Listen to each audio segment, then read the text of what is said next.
And welcome to the Lyons Share, where we talk family, faith, football, finance, and fun. As always, this episode brought to you by MitchLyonsWealth.com, your best game plan to protect, grow, and win retirement.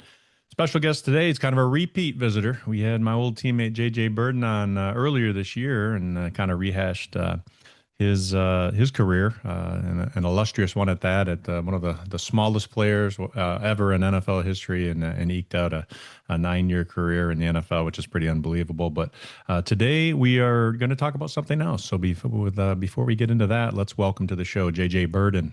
J.J. Hey, Mitch, it's great to be back. Hey, I love it, and we really enjoyed our last conversation, and we won't go through all the rehashing of your entire career, but for those that are listening that would like to hear that, because it's a great story, and a lot of it's going to be incorporated into what we to talk about today, I should say. But they can go back to the Lyons Share and check out that episode. I think it was back in January or early February, perhaps. I think it was right after it was after the college football Yeah, championship. I think because we were that's talking about right. underdogs in Indiana being an underdog. So Yeah.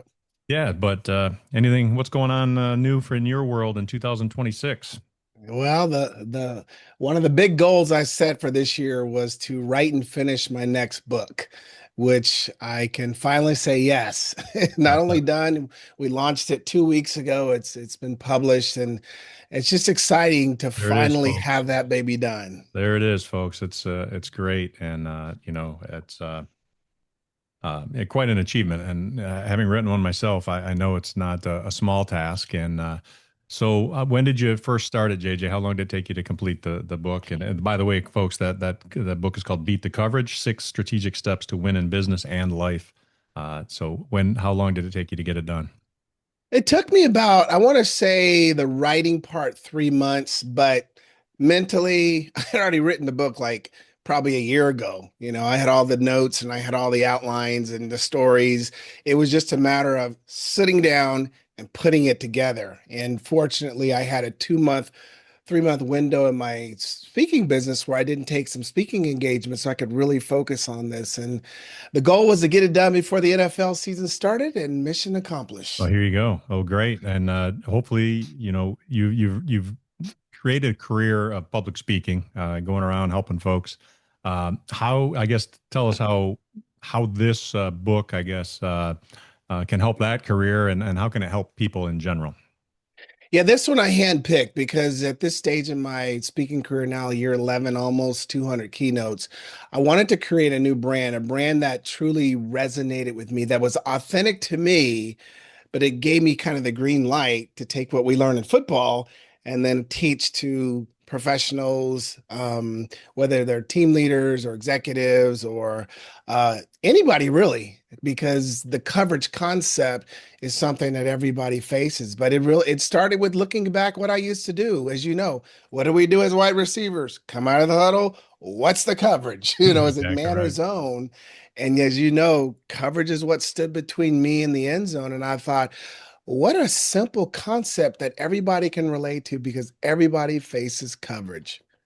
In one way or another, and just like in the NFL, it's not always easily discernible, right? I mean, that's Right. that's the defensive coordinator's job, is to not disclose what coverage they're in, and oftentimes when folks think that quarterback's making a bad throw, oftentimes it's a result of maybe the receiver not being on the same page, running a That's running a true. zone route when it should have been man, and so on and so forth. So well, you go through a number of frameworks, JJ, and what I found interesting, and again, I'm not all the way through it because I just got it this week, but it's or within the last week.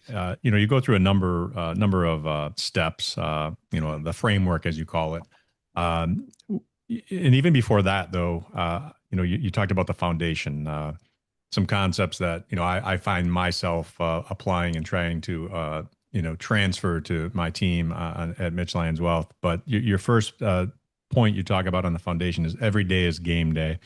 And one story I would like you to share, because I think it's a good one, is your interaction with Hanford Dixon, your first year hitting the field. Anyway, you got hurt your first season, but I think it was the second year, right, when you came back from your knee Yeah. injury, and going against a pretty reputable player, cornerback Hanford Dixon. If you could share that story with the folks, because I think that kind of sets the tone just for exactly what you're trying to get across. Yeah, it sure does. That story was kind of the birth of Beat the Coverage, really. But as you mentioned, so it was my second year in the NFL. First year I was on IR and I'm going through camp, the Browns, and worked really hard to get back. And I felt I was okay, I'm ready. I could do this. And we're doing one-on-ones. And one-on-ones, you go against your teammate. And I'm trying to catch the ball. He wants to stop me, the defensive back. Everybody's watching, and it's always on film. So I'm scanning the defensive line backs, Mitch, and I'm like, okay, who's going to be my first victim? This was my mindset. And I see Hanford Dixon, former All-Pro, great player years before. He's older now, and I'm thinking, I got him.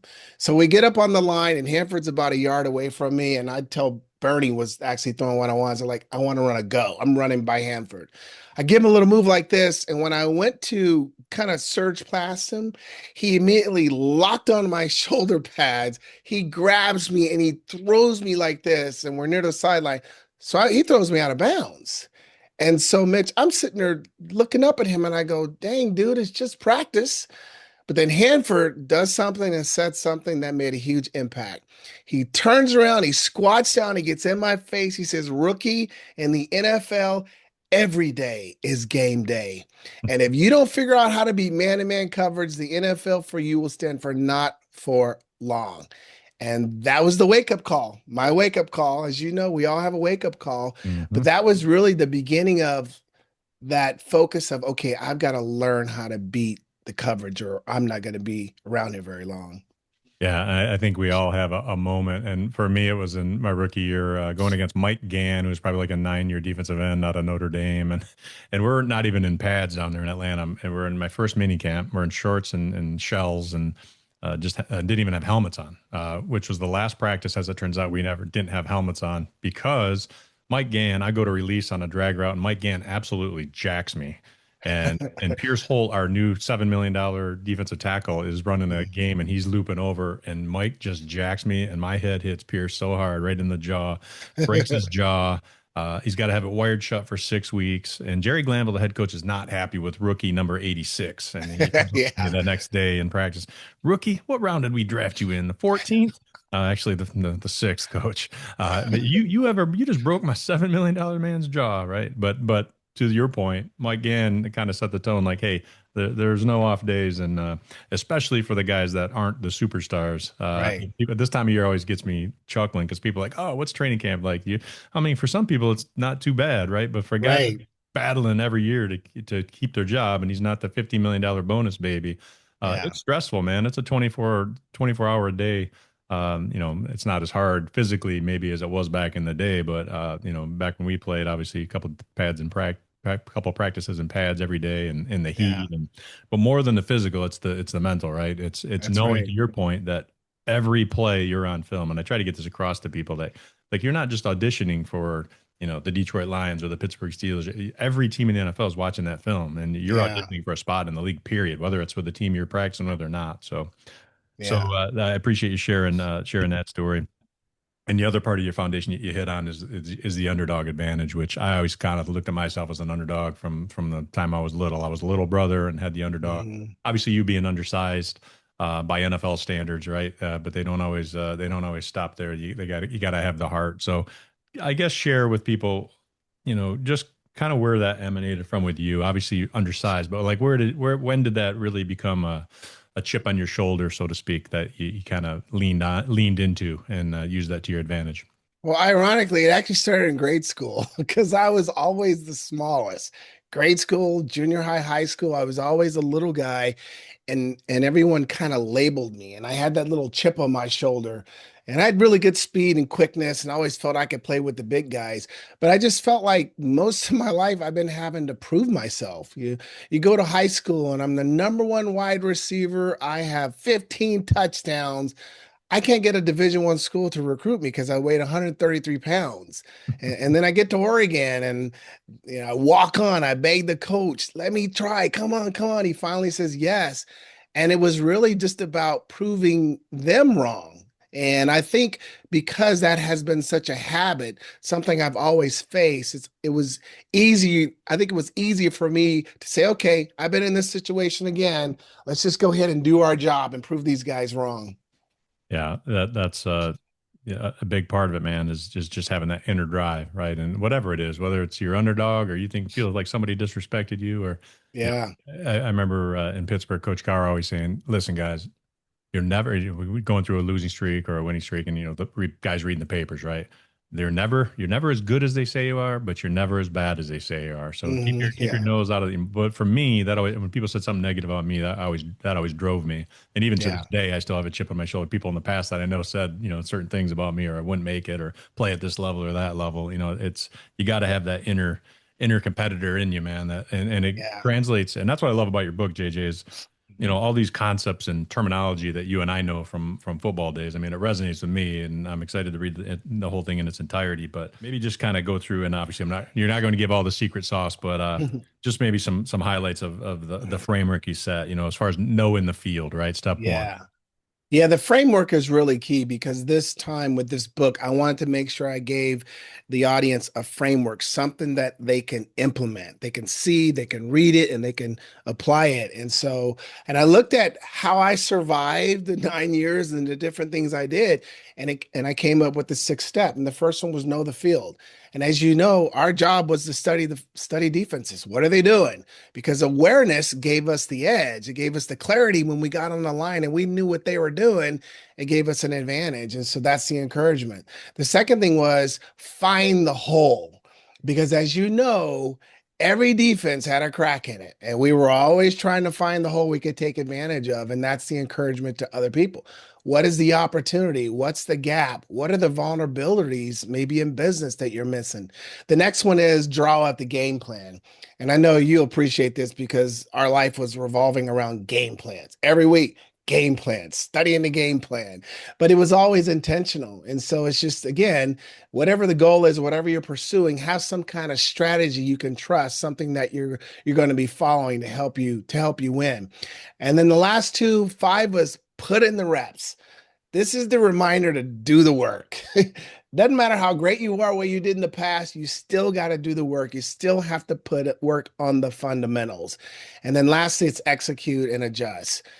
At the end of the day, it doesn't matter who you are and what you've done. If you cannot produce when you need to produce, you'll get replaced in the NFL. So we had to execute.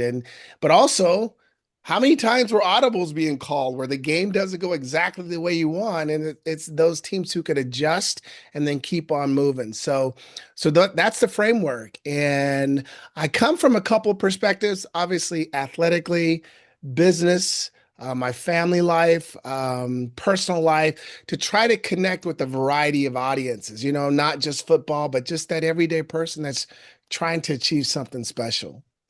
Well, we both played for a guy in Atlanta, Coach Frank Gans, that talked a lot about incremental improvement and incremental successes, right? And, going back to that, knowing the field, and a big part of knowing the field is studying the game tapes, right? I mean, looking Mhm. ahead, and you mentioned, drawing up the game plan. Well, I always tell people, listen, Tuesdays was a day off in the NFL for players, but it wasn't a day off for the coaching staff, right? Because that's where they're spending all day sun up to sundown game planning for the next opponent.